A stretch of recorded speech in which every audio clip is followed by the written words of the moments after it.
तो चलिए आज बात करते हैं एक बहुत ही अनोखे वैदिक सौर देवता की, जो मार्गदर्शन और पोषण के प्रतीक हैं। इनका नाम है पूषण। तो आखिर सवाल ये है कि कौन है ये सौम्य संरक्षक जो हर सफर में हमारा साथ निभाते हैं, चाहे वो सफर इस दुनिया का हो या इसके पार का। और जवाब है पूषण, वैदिक सौर देवता जो यात्राओं, पोषण और सुरक्षित रास्ते के स्वामी हैं।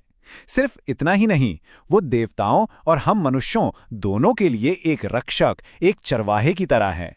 आज की इस पड़ताल में हम पूषण की दुनिया को और करीब से जानेंगे। सबसे पहले हम उन्हें एक सौम्य सौर देवता के रूप में समझेंगे। फिर देखेंगे कि वो कैसे देवताओं और मनुष्यों के चरवाहे हैं। आत्माओं को रास्ता दिखाने में उनकी क्या भूमिका है, ये भी जानेंगे। हम ऋग्वेद के प्राचीन भजनों को सुनेंगे, ज्योतिष में रेवती नक्षत्र से उनका कनेक्शन समझेंगे और आखिर में इस अनंत पथ के प्रकाश पर बात करेंगे। तो चलिए शुरू करते हैं हमारे पहले पड़ाव से, सौम्य सौर देवता। यहाँ एक बात समझना बहुत जरूरी है कि ये कोई योद्धा या विजेता देवता नहीं है, बल्कि ये पोषण के यानी नॉरिशमेंट के देवता हैं। पूषण जो हैं वो 12 आदित्यों में से एक हैं और देवी अदिति के पुत्र माने जाते हैं। उनका नाम बड़ा दिलचस्प है। ये संस्कृत के पुष शब्द से आया है, जिसका मतलब ही होता है पोषण करना। उनकी छवि भी बाकी देवताओं से काफी अलग है। सोचिए, वो बकरियों से खींचे जाने वाले रथ पर चलते हैं, हाथ में सोने का अंकुश रखते हैं और उन्हें झुंडों और यात्रियों का सबसे बड़ा रक्षक माना जाता है। अच्छा, अब आगे बढ़ते हैं और उनकी चरवाहे वाली भूमिका को देखते हैं और साथ ही उनके एक बड़े ही अनोखे शारीरिक गुण के पीछे छिपे गहरे मतलब को भी समझते हैं। वो है उनका दंतहीन होना। अब इस स्लाइड को देखिए, ये बहुत दिलचस्प है। ये पूषण और दूसरे सौर देवताओं के बीच का फर्क साफ दिखाता है। एक तरफ हैं विजय, शक्ति और शिकार, वहीं दूसरी तरफ पूषण हैं जो पोषण, सुरक्षा और अहिंसा का प्रतीक हैं। बिल्कुल अलग है ना? और उनकी जो वो दंतहीन मुस्कान है, जिसका जिक्र ब्राह्मण ग्रंथों में एक दलिया से जुड़ी घटना में आता है, वो किसी कमी या कमजोरी की निशानी नहीं है। असल में वो अहिंसक सुरक्षा और सौम्य समृद्धि का प्रतीक है। ये हमें बताता है कि असली शक्ति हमेशा आक्रामक नहीं होती। अब आते हैं उनकी एक और बहुत महत्वपूर्ण भूमिका पर। वो हैं आत्माओं के पथ प्रदर्शक। और ये सिर्फ जीवित लोगों के लिए नहीं, बल्कि उन आत्माओं के लिए भी हैं जो ये दुनिया छोड़ चुकी हैं। मृत्यु के बाद की यात्रा में उनका रोल एकदम साफ है। सबसे पहले वो दिवंगत आत्मा को रास्ता दिखाते हैं, फिर माया के जो भ्रम के पर्दे हैं उन्हें हटाते हैं।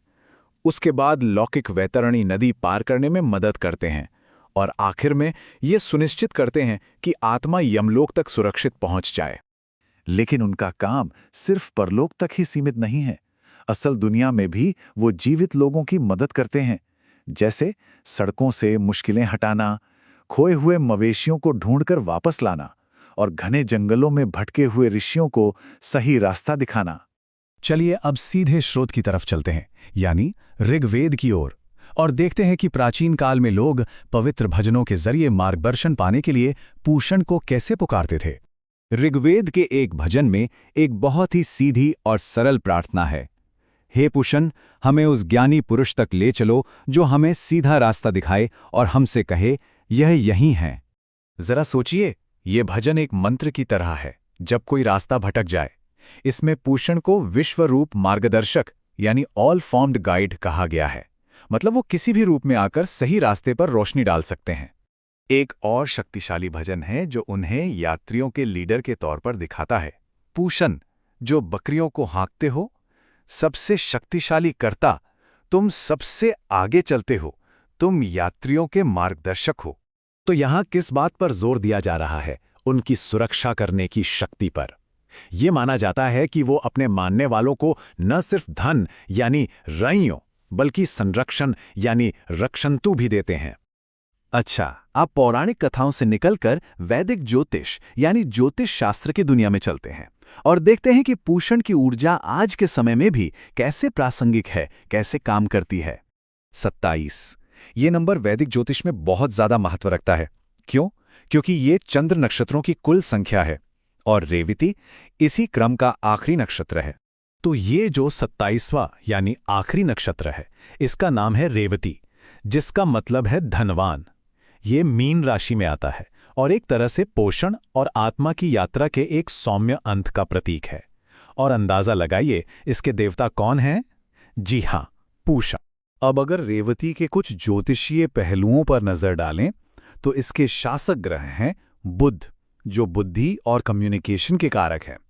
तत्व है जल, गुण है सेवा भाव वाला, दोष है कफ और योनि है हाथी, जो कि प्रचुरता और सहज ज्ञान का प्रतीक है।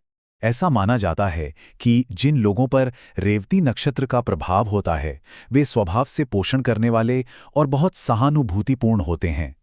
उनमें एक सहज ज्ञान होता है और वे अक्सर परामर्श, कला या हीलिंग जैसे क्षेत्रों में बहुत अच्छा करते हैं। हाँ, कभी-कभी उनमें निर्भरता की प्रवृत्ति भी देखी जा सकती है, पर आखिर में वे एक दयालु अंत और एक नई शुरुआत का प्रतिनिधित्व करते हैं। और अब हम अपनी इस चर्चा के आखिरी पड़ाव पर आ गए हैं, अनंत पथ का प्रकाश। यहाँ हम समझेंगे कि एक सौम्य मार्गदर्शक आज भी क्यों और कैसे इतना जरूरी है।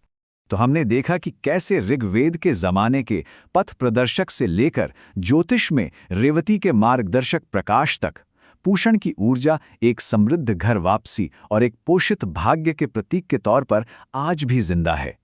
वो सिर्फ एक प्राचीन देवता नहीं, बल्कि एक शाश्वत मार्गदर्शक सिद्धांत है। तो एक विचार के साथ इस पड़ताल को यहीं समाप्त करते हैं। हम सबकी अपनी जिंदगी की यात्रा में हमारा अपना पोषण किस रूप में है? वो कौन है या वो क्या है जो हमें पोषण देता है और सही दिशा दिखाता है? इस सवाल पे जरूर सोचिएगा।